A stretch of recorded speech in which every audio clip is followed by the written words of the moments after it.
Hi, and welcome to a brand new podcast called A Champion's Mind.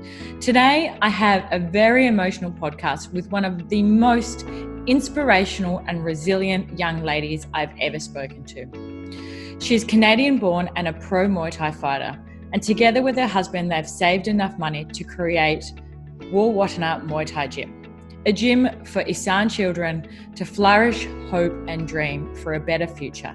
Please welcome Frances to our podcast. I was training outside of my husband's house in the dirt when all these kids showed up.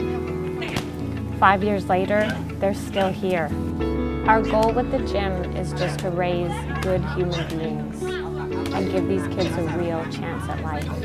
Muay Thai is just the vehicle in which we do it.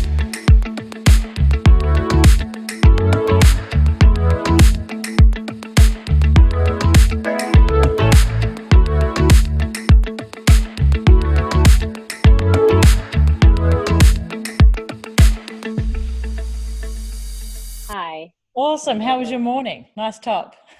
It's always busy. We've got to get all the fighters training. We've got to get the little ones to school. We go to 2 different schools in the morning. So it's always busy in the morning, making sure everybody eats. And in Thailand, you have to have school uniforms, and every day it's like a different uniform. So God.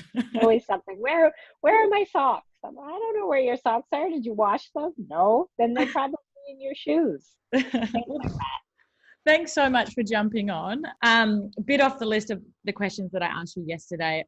Obviously, I know what you do, but maybe tell them very briefly what actually is Watthanaya Muay Thai Gym and what you do there.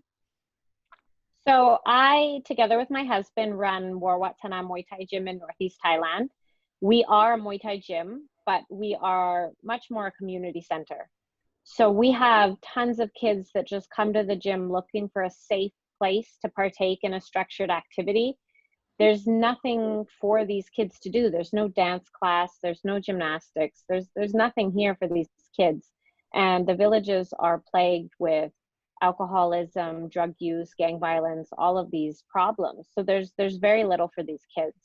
And we do have professional fighters that are fighting in Bangkok, Max Muay Thai, that type of thing. But we also have a lot of kids that are just coming to be a part of something. And we're really proud of that. We also house a lot of the children as well too. Wow. And so we send them to school. We cover their school fees, tuition, uniforms, all of that kind of stuff. We house the kids, and the kids that we don't house are here a lot. So weekends, holidays, they show up. We have a kitchen, open kitchen. Yeah. Today, I was training the fighters, and Lily, he lives with his parents just down the road. His dad's our trainer. He came in, made himself breakfast, and then, peaced out. We love it. We love it. Yeah. Obviously, one of my biggest driving forces behind this podcast was to really share the unique stories and mindsets of individuals that have really made a difference in like the human race, and your story and your journey is such a special place in my heart, because these kids need someone, and it takes such a special person to win this battle. Like, it is a battle, in my opinion, and I really 100%. I really want to get to know you. Like, I think you're quite humble in your social media, and I don't think you get enough credit. But even before you started Muay Thai, as a young girl, who were you, and what would your parents say about you? Well, my mom definitely would describe me as a free spirit. She said that I went with the wind. My mom had me when she was 38. I was the baby, and I think she was a bit tired by then. It was kind of like, we lived in a small town, very safe community. So Yeah. I would leave and come back when the street lights went on, type of thing. Yeah. So very curious, very social, pretty much. Yeah, very, very social. Like, I would knock on people's doors and ask them what they were doing. And hang out with my neighbors. When I think of when I was a young girl, I think of my report cards and I think they tell you a lot. Like my teachers always told me that I had so much potential if I just focused, because I love to procrastinate. What would your teachers say about you? You know, I don't know if it's running this gym for the past year or if it's just the type of person I am, but a lot of things like that, I don't remember. I remember like moments and, you know, certain teachers saying things and a lot of things like that. But what was said on my report cards, I never took a lot of, I didn't pay attention to that. But I do remember my teachers saying like, you ask a lot of questions. You're so curious. Can you stop talking, please? I got a lot of that growing up in elementary school. Yeah. And when I was in high school, I'm sure that I had a bit of an attitude, as most teenage girls are. But I noticed some teachers really fostered my curiosity, whereas other teachers were more like, you need to keep your mouth shut. And interestingly, starting martial arts as a young female in a small town, I had a lot of people from athletic backgrounds that were really proud of me. And I had a lot of people that viewed me as like someone that was rough. And I think that really affected my martial arts journey, maybe not in such a positive way, because people just viewed me as some fighter. And it was an interesting dichotomy, because again, like I said, of people that came from athletic backgrounds and that were quite serious in sports were very supportive of my journey, but some of the other teachers at school kind of thought I was a ruffian of some sorts. Yes, I think for myself personally, Muay Thai gave me like a power. You know, I was 24 when I started, so I was quite a little bit older than yourself compared. I think you started when you're 14.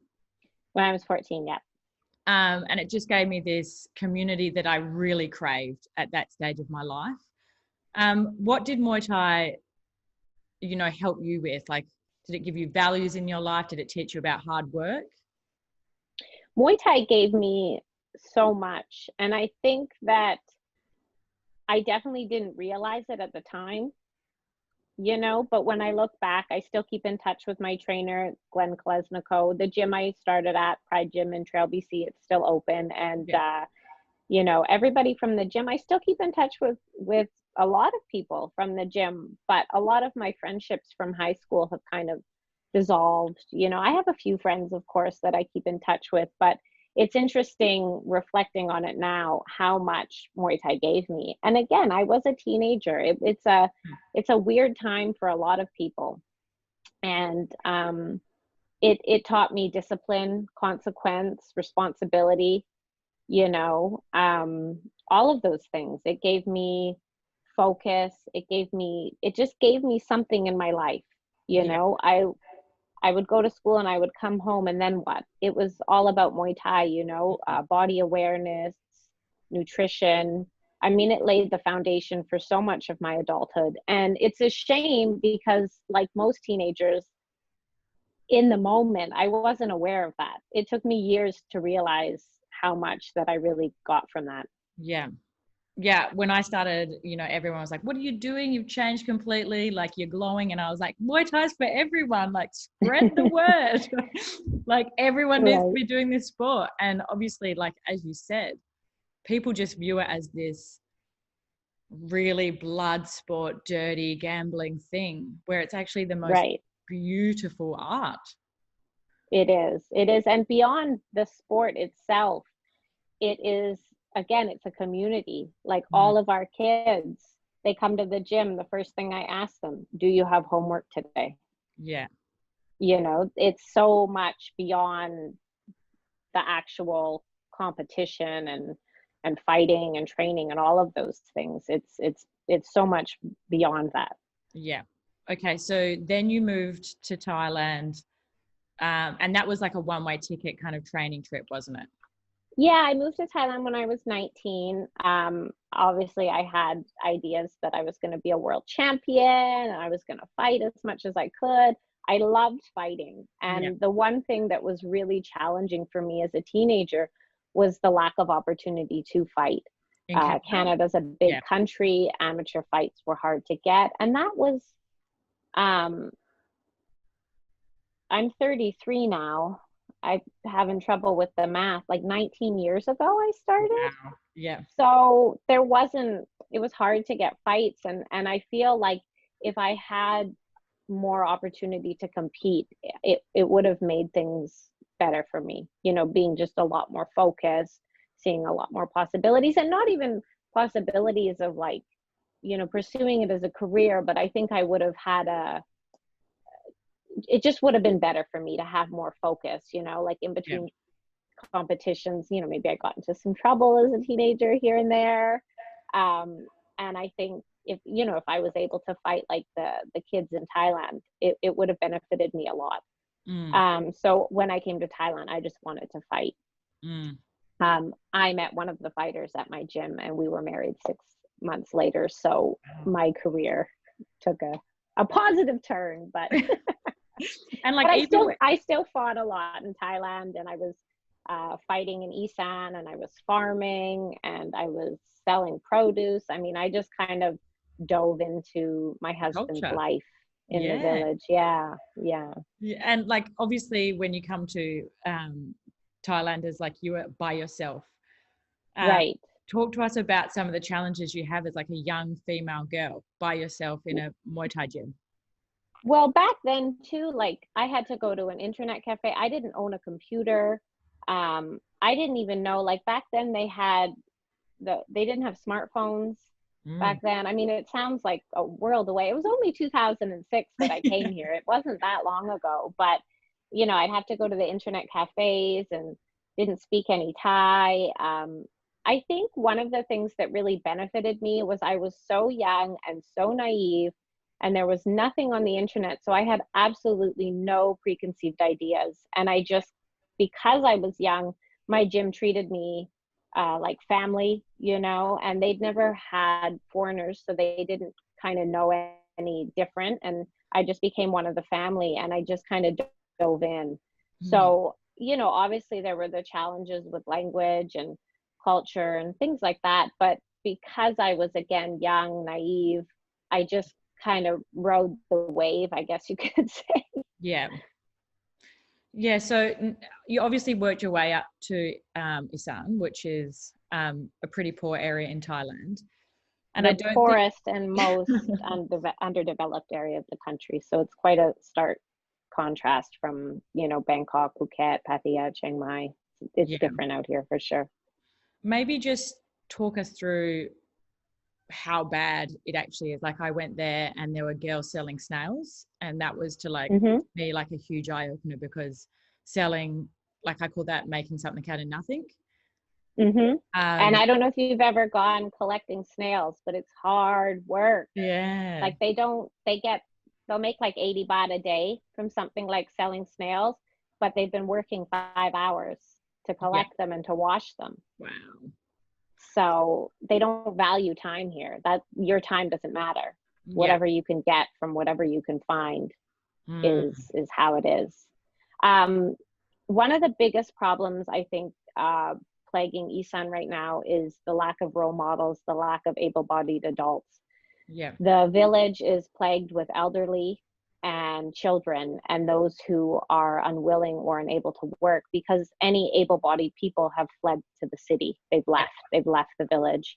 A lot of these kids are with their grandparents. Their parents have completely abandoned them. They're not sending money home. The grandparents often can't read, so they're no help with homework. They don't know about brushing teeth, proper mm, nutrition, things like that. Um, there is a big drug problem, big alcohol problem, and gang problems in the area for sure. So it's not, for children, it's a very idyllic, beautiful place to grow up in some ways, because you spend your afternoons at the rice field, you learn about gardening.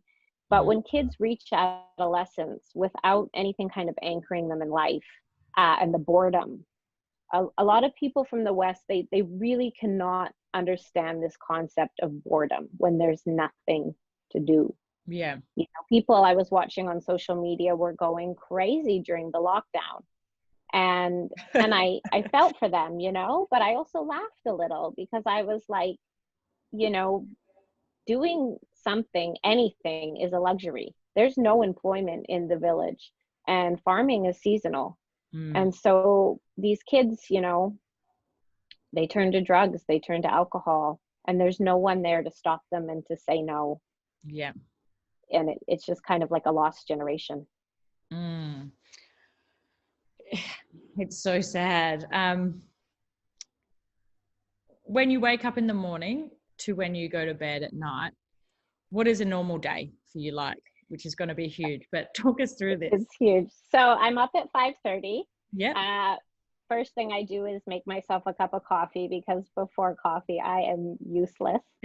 And then I wake the kids up, and sometimes that requires a lot of effort. Sometimes it doesn't. It depends. But we do things a little bit differently at our gym. So the small kids, they don't train in the morning unless they really want to.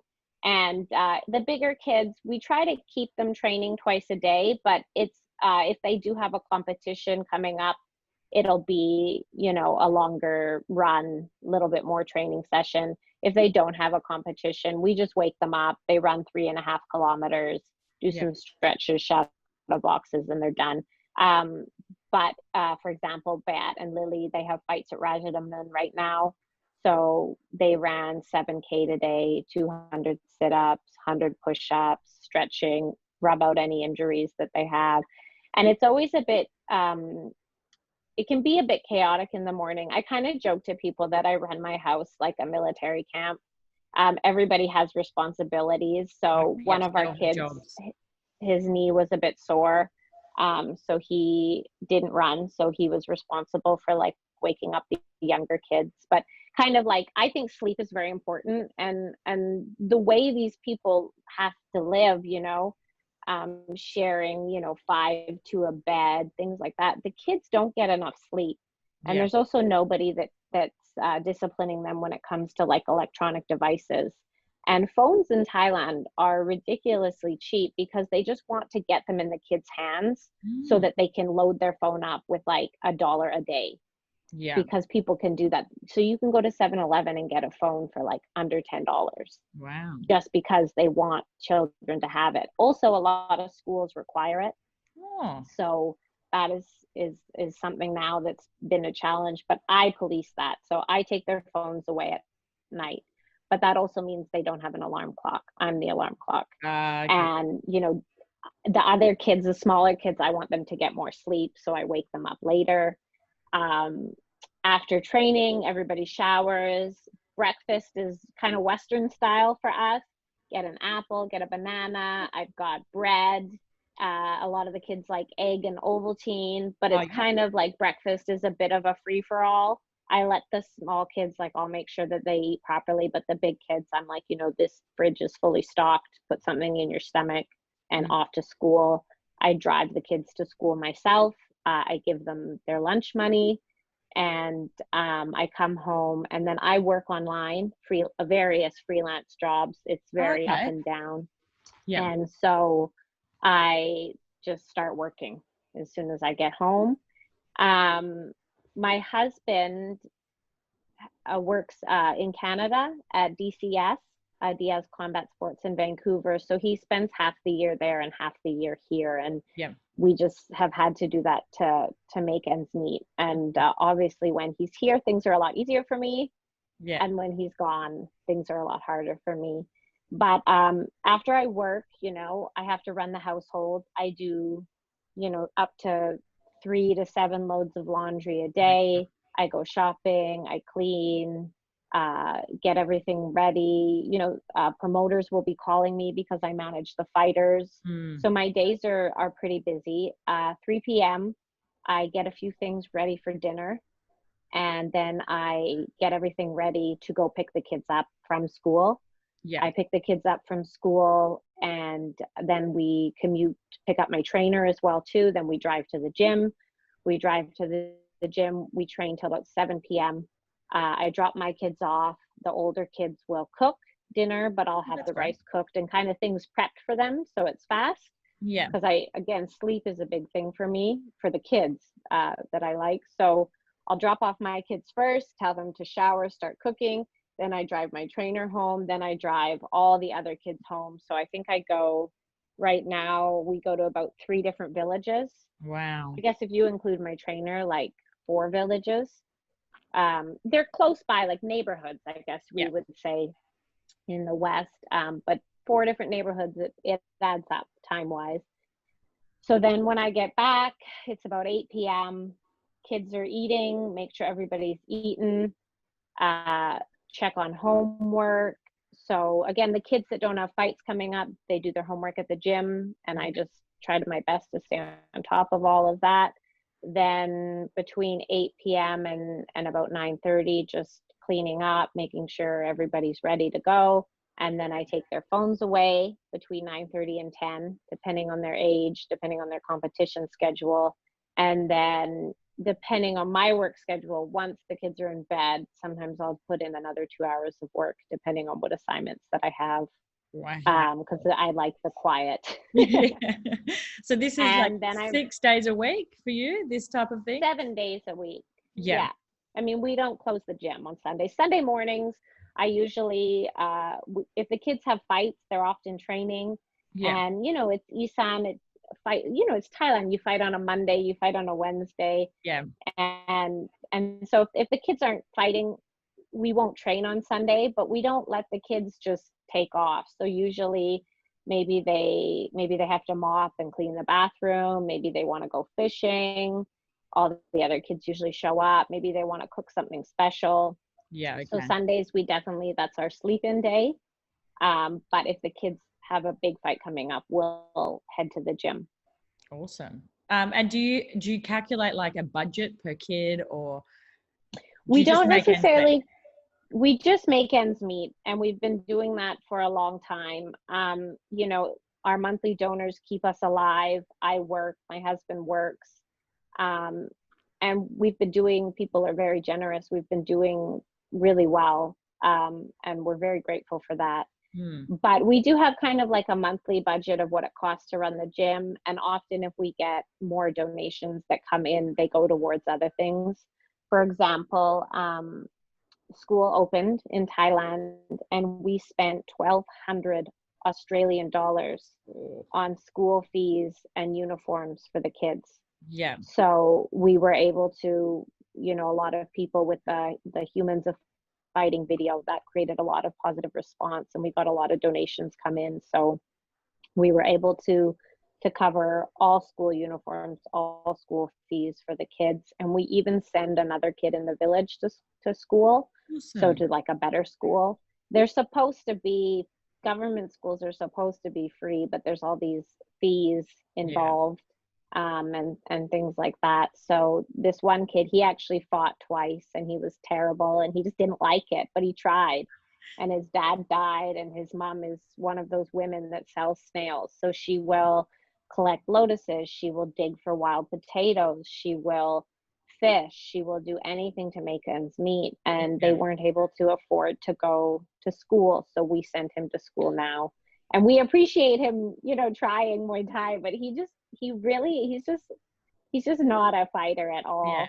And in the afternoons, he's working to help his mom. He does like deliveries and weird little village jobs to help make ends meet. So we send him to school as well too.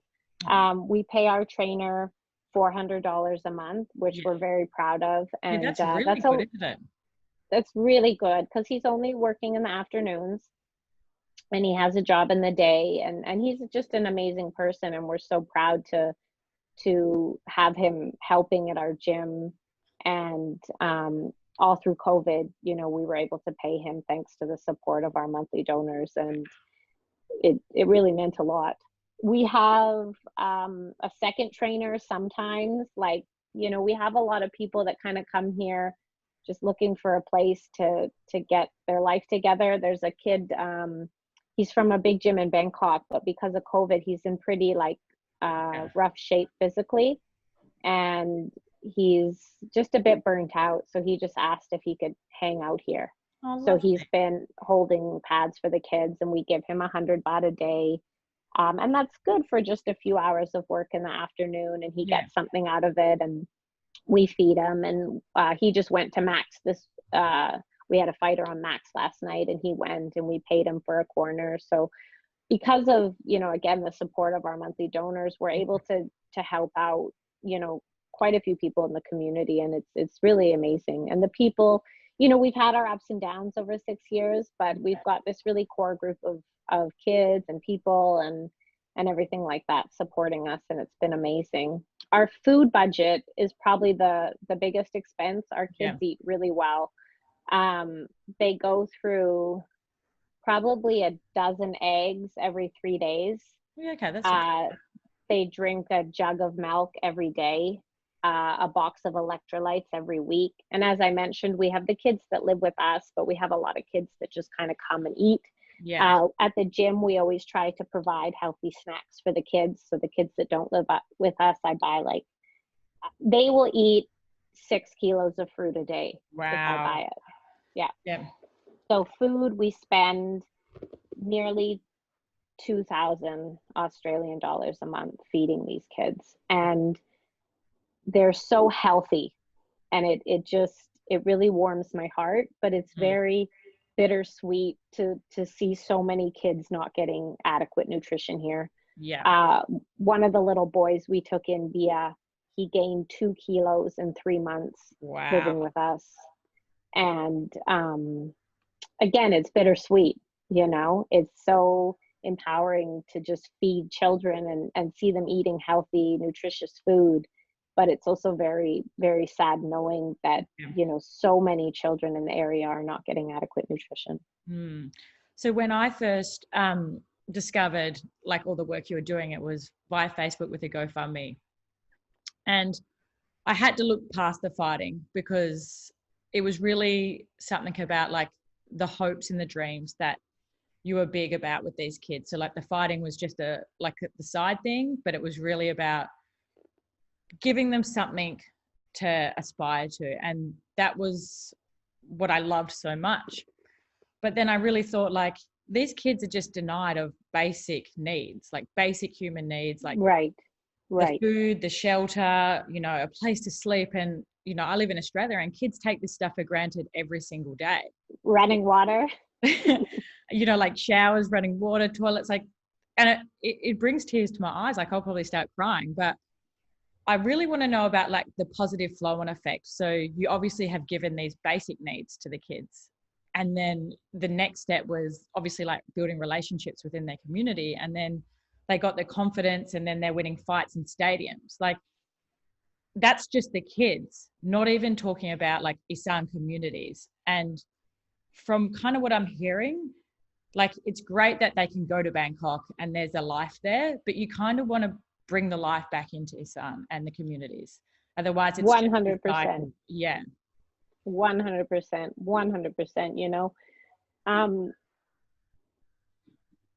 So one of the things that when they run through the village, all the older people, they come out to cheer. I'll start crying, but it's just every single day, the kids they're running, and you can just feel the hope of these people in the village, because they come out and they're cheering for the kids, and it's every single day.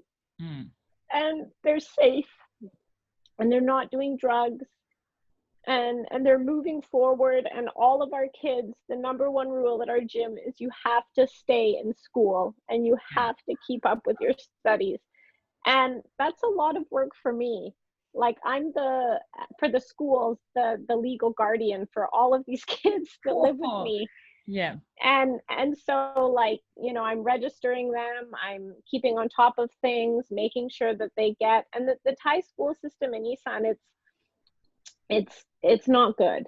I'm just going to leave it at that. Feel free to research it more. I don't want to get into that here, but it's not good. And it's just rough. And we want to keep these kids in school, and they get to fight on TV. And last night, sorry, I'm a crier. I'm a crier too.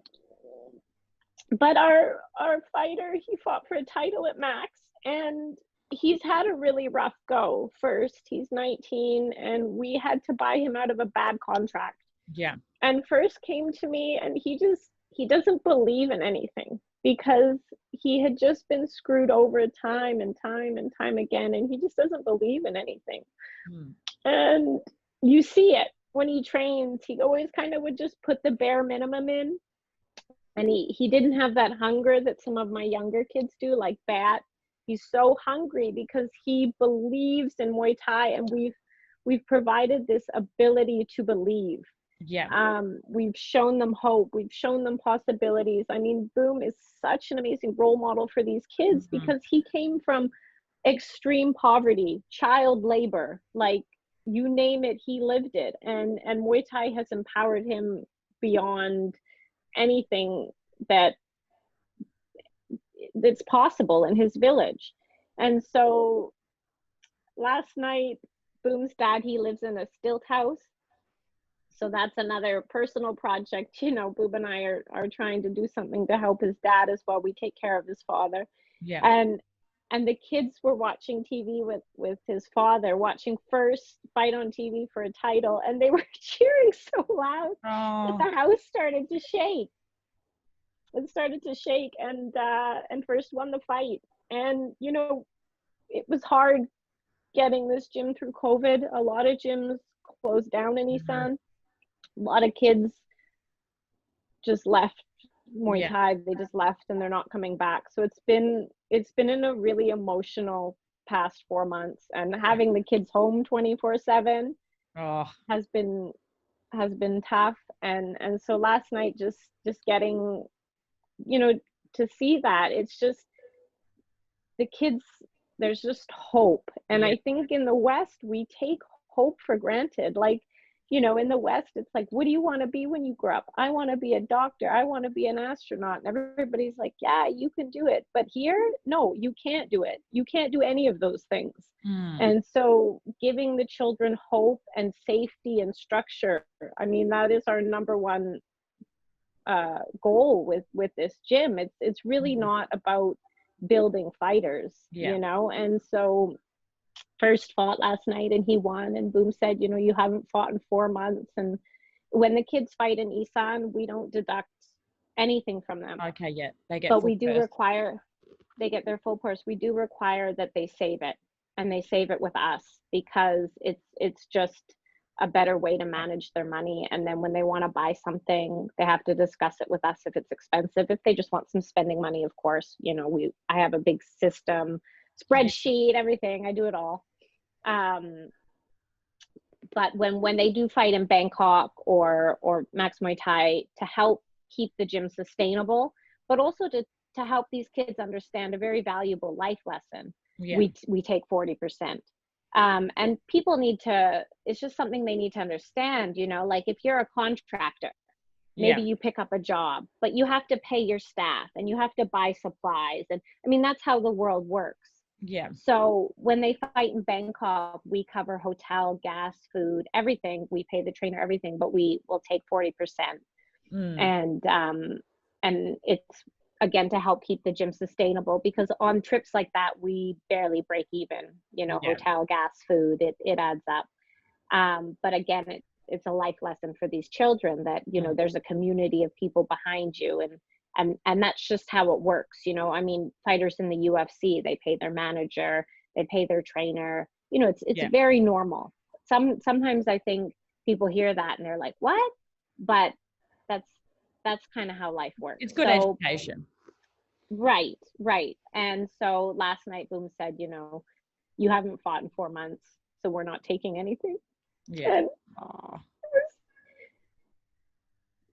you're just trying to, with First in particular, build that hope again. Let him trust us. You know, he's only been at the gym, hasn't even been a year. He's only been with us a few months, and you can just see that he's a little bit damaged, you know, from whatever he's gone through. And that's the other thing too, like a lot of our kids, they come from broken households and they have their own traumas, and it's really challenging sometimes. Like, it's not as simple as just being like, here's some new running shoes, here's a gym, you know, it's not that simple. You It's can't the just throw emotional money at a connection and problem. trust. Yeah. Right. And they've got to trust you and they've got to believe.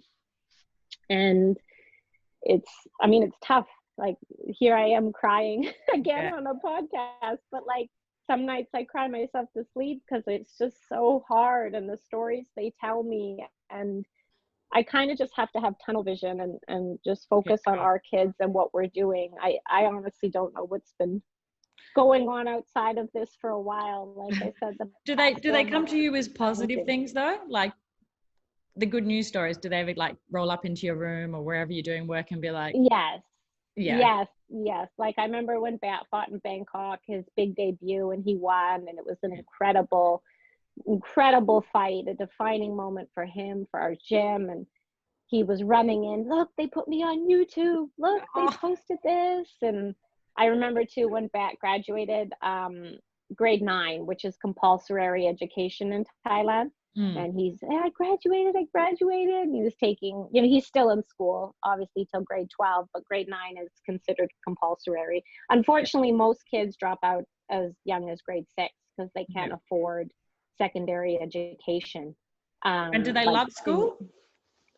None of my kids are. Lily likes school. He's our academic. Min is good at school, but he doesn't like it. But he's just very, it's not a challenge for him. For some, I mean, I think athletes in general, like they don't love school. I maybe I'm being a little bit too general, but I think that a lot of athletes, that's where it's like artists go this way, you know, like people kind of go into those, follow their passion. So for a lot of, like for Bat, he does not like school. So when he finished M3, when he finished grade 9, he was really excited coming in, look, and you know, and even when he started school, he's in grade 11 now, he's like 2 more years, you know. So of course, there's a lot of, and then you get to our age and you can't wait to go back. Yes, right. In life, I believe there's like moments that you never forget that kind of just stick with you and make you feel like I cannot give up on what my passion and my drive is. And I will never forget when I first went to Bangkok, I was by myself and I went there with, you know, all the latest running gear and supplements and you know, when you go, they have the running lap, whatever gym, they have their running loop. And there's this like tiny boy.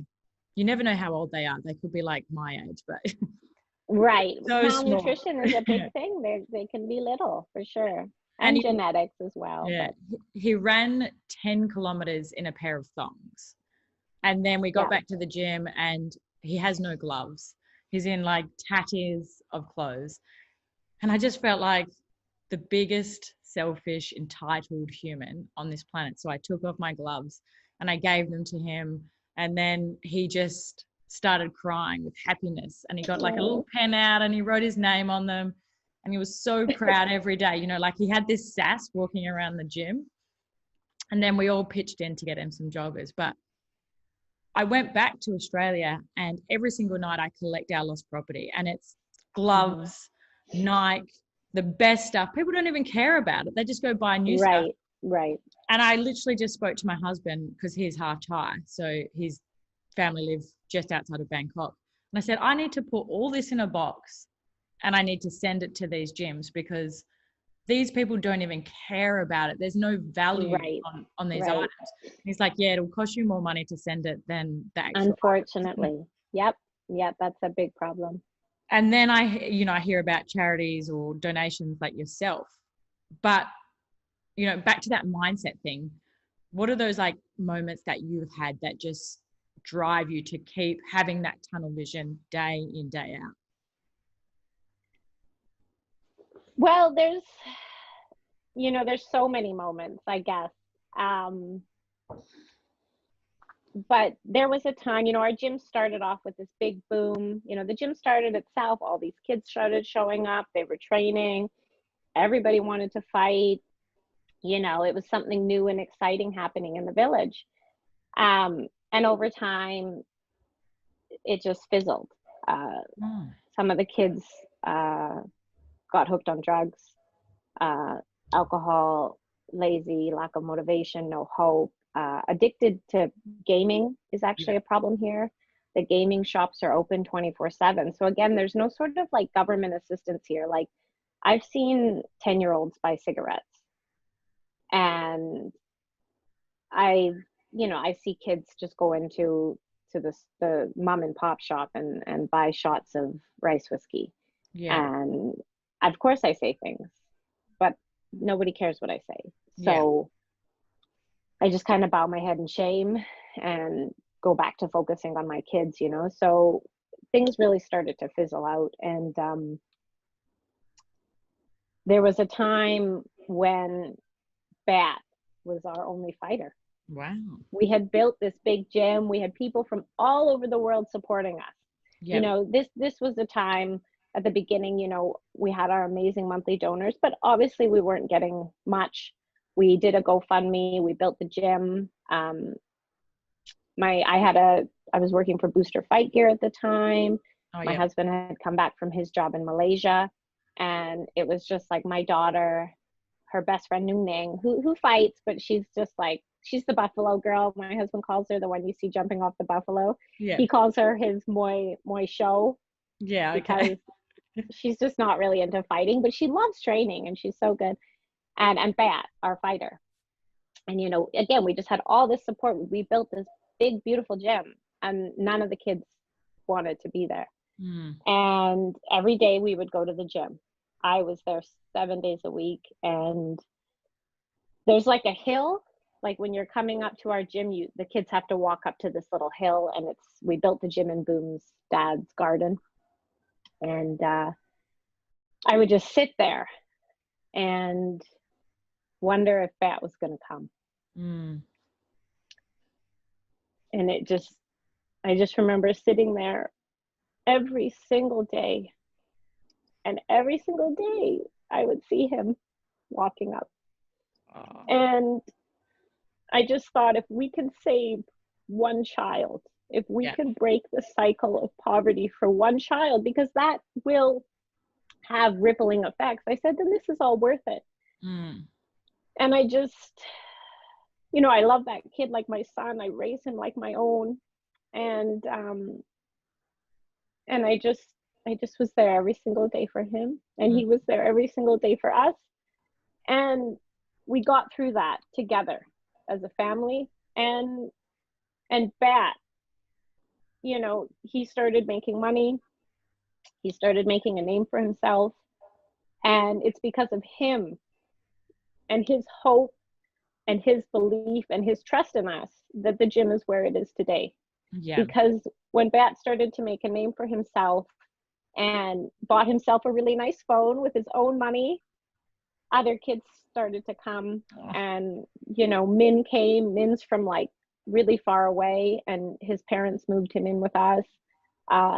Lily saw Bat running every day and told his dad. Lily had actually fought as a child and then gave up, and he told his dad he wanted to fight again. So then Lily came. Seetman came. Seetman, little legend, the little chubby one.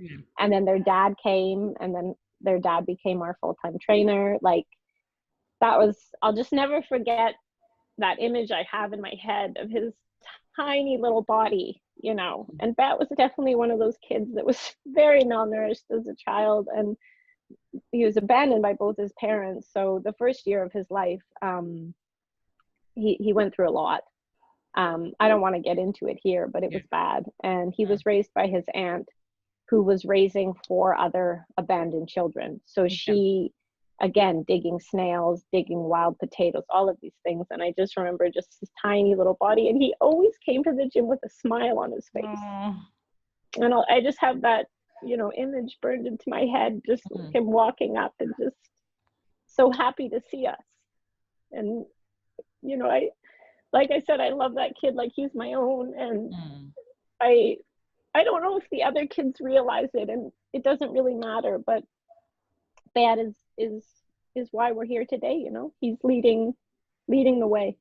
I think it's so important to remember these moments, because like I run a Muay Thai gym here in Australia. We have 2 gyms now, which is the craziest thing ever. But like 90% of the time I'm so angry with people that just never want to put in the work to be great. And then I forget about these lives that we change through Muay Thai and empowering women. I'm team girl. You know, like one of the girls was in such a bad mental place. She had no confidence. She's stunning, you know, and she was an athlete, but she didn't know. She knew nothing. And then she believes in herself now. And that's we can't focus on these bad things. We have to continue to drive. Yeah. And that's why I get so passionate about like these moments, because they just pay off.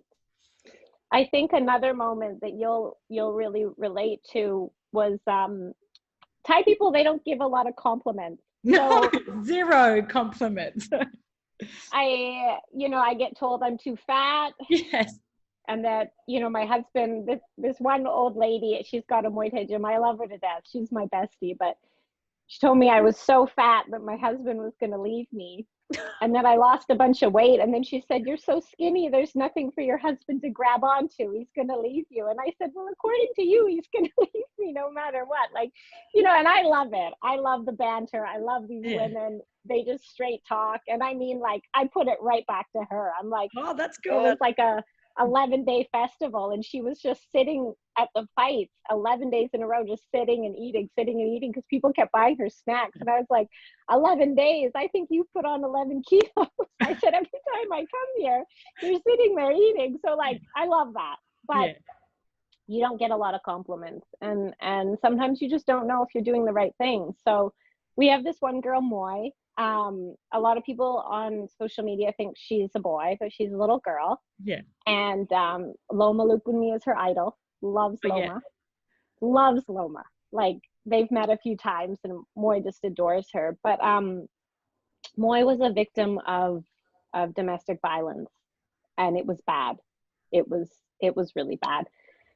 No police intervention, nothing. One day her mom just packed the bags and they moved home. And there's nothing here. We don't have soup kitchens. We don't have counselors. We don't have, there's nothing here. Nothing. So Moy was getting in fights every single day at school, because when you get mad, you hit someone, because that's what, you know, being abused your whole life does to you. Yeah. And I guess she wanted to be a fighter, or I don't know who was, like, if it was her mom that wanted her fighting or what, or if it was Moy herself, or maybe a little bit of both. But Moy asked if she could start coming to our gym. And I was like, yeah, of course. And she was really as well malnourished. She would hyperventilate on the run. She would start crying, and I would just yell at her. I'd say, suck it up, run. Yeah. And now she runs 10K and wins races. Wow.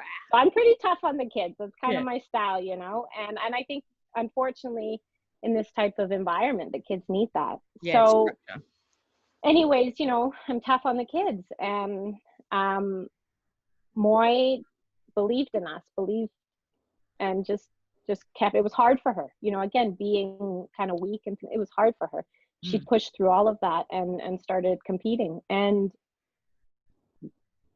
one of her teachers came up to me. No, here we go again. They just said, Moy isn't getting in fights anymore at school. Oh. And she's better at her studies, and she has more responsibility, and she has more awareness, and she's more disciplined since joining your gym. And so the teacher understood that it was Muay Thai that did all of those things for Moy. And, you know, that was another moment that I'll never forget, because I felt very seen, you know, and I felt very validated. And I'm not trying to like fish for compliments here, but it's rough out here. Yeah. It's rough.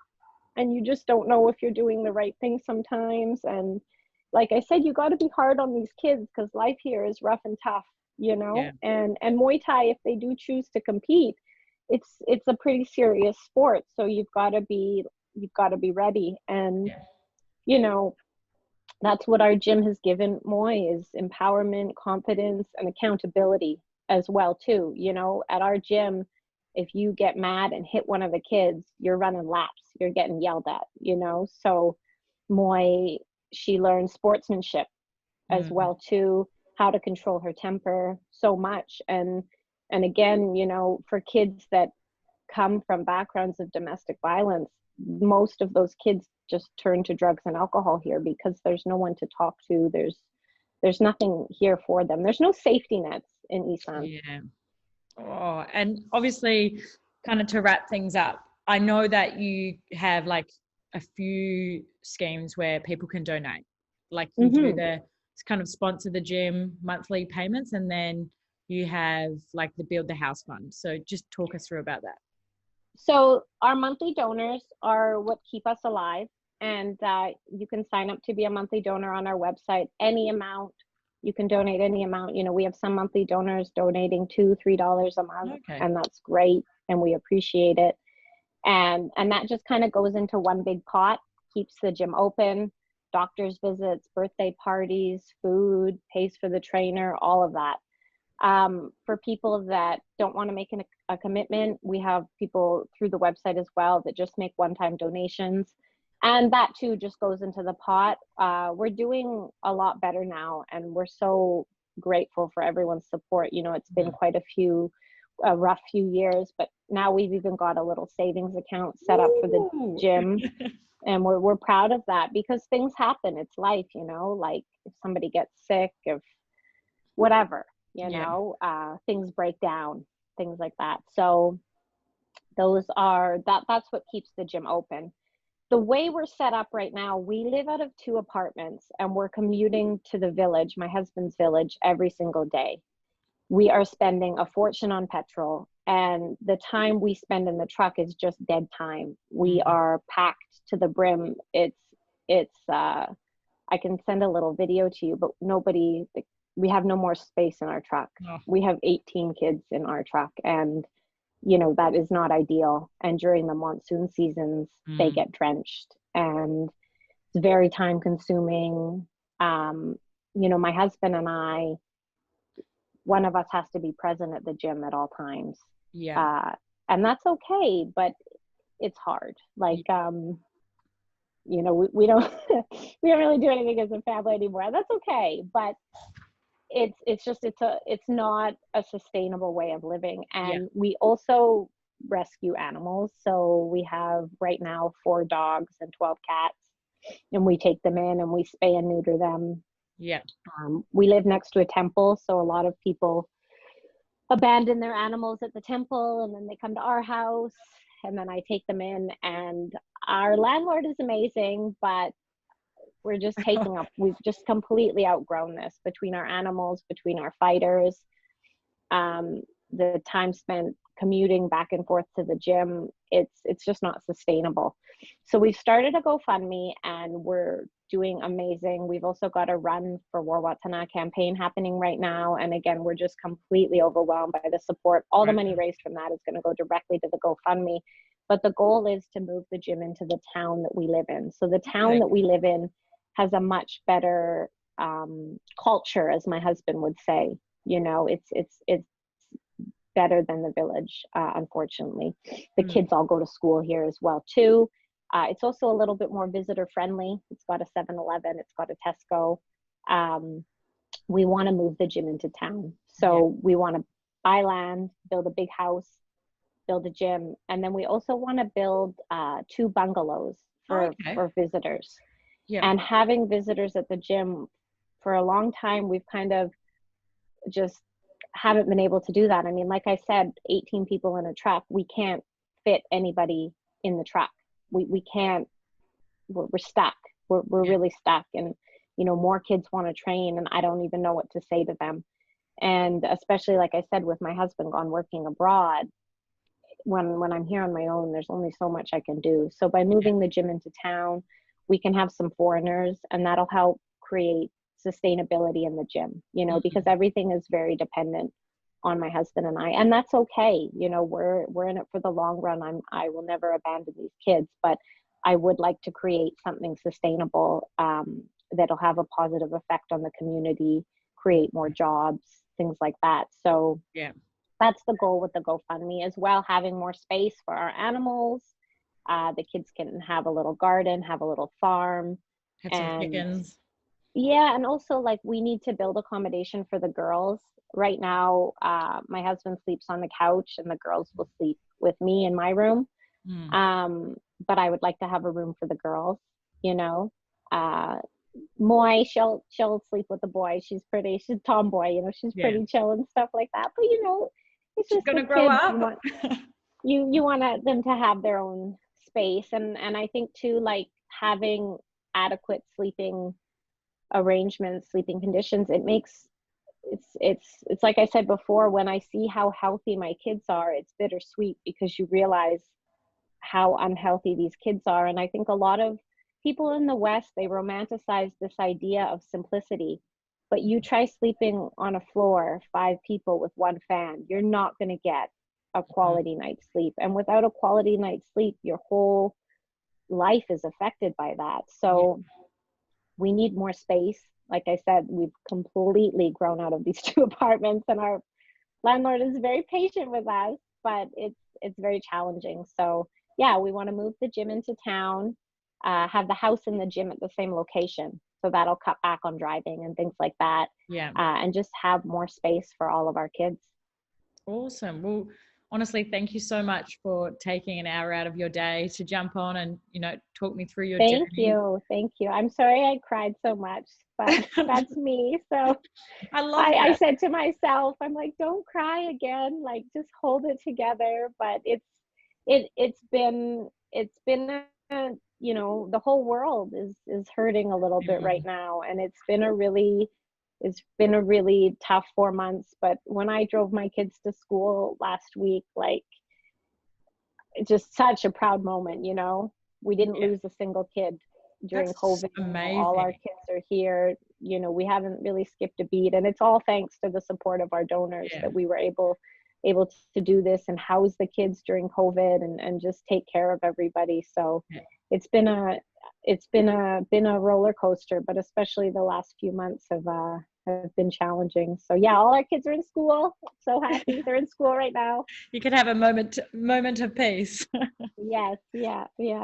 All right, well, have a lovely day, and the podcast will probably be out next Tuesday, and we'll just kind of keep in touch. I'll do a really good intro video for you.